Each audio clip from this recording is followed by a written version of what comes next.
My name is Ethan Fausett. I'm going to stand up because I don't like sitting down when I'm talking to people on a stage like this.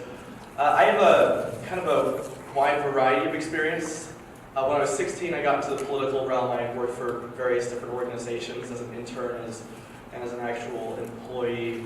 And today I'm part of an organization called Lionheart Mentoring that hosts events and works with youth both in like group and one-on-one settings to help them really change their perspective so that way they can see the possibilities of the good in the world and the possibilities of the good that they individually can do, as opposed to focusing so intently on all the bad that seems to be out there.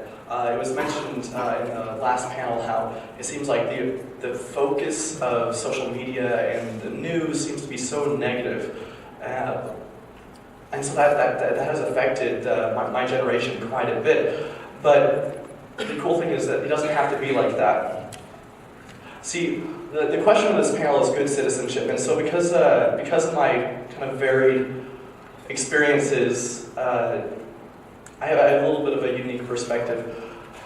So, like, for a good citizen, I basically, just asking myself the question, what is a good citizen in just a normal civilization? And it seems that a civilization is something we're all in, and so in order to be a good citizen, you have to contribute to the civilization.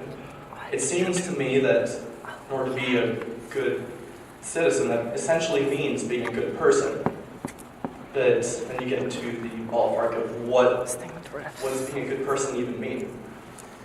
And there's this really cool book that I've read in the past and I reread recently. He's a professor at BYU, or at least was. He wrote this book called Bonds That Make Us Free. Has anybody here read the book Bonds That Make Us Free? We've got a few people in here, good. So there's this concept in it called self-betrayal. And I want to talk about it real quick because it really kind of is very important, at least to me when considering the concept that you just mentioned, how technology amplifies us. I believe that very strongly. Technology is just a tool that amplifies each individual, because that's what civilization is. It's a whole bunch of individuals who are contributing to a society. And this concept of self-betrayal is essentially how people get to the point where they're internet trolls, if that makes sense. And it applies in a lot of situations, but I just want to focus on that at the moment because the digital citizenship is kind of the focus of this summit here. And essentially how it works is, I used to unfortunately get in quite a few political debates on Facebook because, growing up I reacted quickly because I'm still only just shy of turning 20, so I'm very recently had reacted quickly, as many teenagers do. And oftentimes these conversations would go something like this. I would present a point, and the person would present a counterpoint. And then I would add a little bit more energy to my point, because I'm right, and the other person adds more energy to their point because they're right. And eventually it doesn't matter who's actually right, we're just yelling at each other, and somehow I got called a Satanist. And so what really happens here is the concept of self-betrayal is portrayed in this book, through many stories, because the writer was a psychologist or psychiatrist, one of the two, I forget. And he put these stories with, of course, not the real names, with permission of his clients. And there was this dad that was sitting in, he got home after a long day of work, came home, sat down, started watching football on TV. Just one of his favorite things. And his daughter came in and was like, "Dad, I need help with my math homework."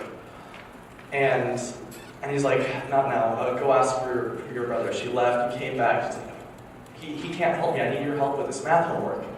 And he's like, "Listen, your teacher taught you this stuff in class, go do it yourself." Came back to this back and forth of, "No, you were told to do it, you can do it. This is your job, you go to school to learn this, I shouldn't have to help you." Because at the very beginning, he said that he decided essentially that he didn't want to do it and he wasn't going to do it. So he started having to tell himself this story of self-justification of why he wasn't helping his daughter. And at the very end, he actually ended up yelling at his daughter. She just wanted help with her math homework. So how did he get to her dad, to the guy that was yelling at her? And it's because he made one incorrect choice, and he started, and that choice betrayed himself. He started telling a story that continued to portray himself and who he really was. And so what tends to happen is, at least as I've found in my personal life and watching and studying through books and other people, is we have these little decisions that we make about people that tend to throw up walls between us and other people. And those walls begin to tend to create a fog between our minds and their minds, and before you know it, we're not seeing them as people anymore. We're seeing them as objects. And it doesn't really matter how you treat an object. And the reason I'm talking about this, and the reason I think this is so important, because this is really the foundation of a good society, is people that are able to interact with each other in a mature and responsible manner. People who are able to say, you know what, you're a person, I'm a person, we might have different views, but those views are helpful in coming together and building a better society for us all, for the next generation, and for the world as a whole. And so, one thing that I want to basically ask is that as we're going through, let's try to think about different ways that we can help people connect with each other. I'm going to talk about this tomorrow night at the Youth Extravaganza, how connection is so important, specifically in terms of overcoming addiction, because that's one of the things that I speak to youth and adults about is my story in overcoming addiction and the different tools that I use to overcome addiction to pornography, which I want to talk to many of you here about. The connection is so important, and a lot of youth today are very, very isolated, very disconnected, whether that's because they're just on their phone all the time, not actually connecting with people, or because they just don't feel like they have somebody they can talk to. And so as we talk about these ideas, let's try to figure out ways that we can communicate and really connect with youth. And I have a minute left, but I don't really feel like I need it, so thanks everybody.